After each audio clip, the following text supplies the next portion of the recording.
Hey guys, in this video, I will show you how to add skills to OpenClaw bot.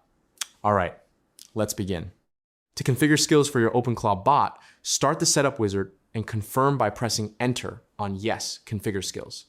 Once you reach the skill configuration screen, use your keyboard arrows to navigate and the spacebar to select specific skills.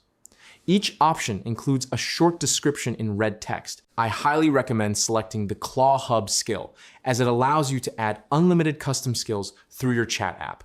Other helpful options include the Obsidian skill for syncing your notes. After making your selections, press enter to begin the installation.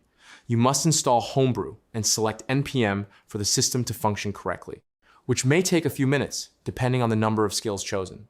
You will then need to provide API keys for each selected skill. For instance, if using Google Places, locate your API key in the Google Cloud Console and paste it into the wizard. For the Gemini API, generate a key in Google AI Studio. Ensure you keep these keys private and confirm each entry with enter to finish the setup. So that's basically how you can add skills to OpenClaw bot. That's it for this video. Thanks.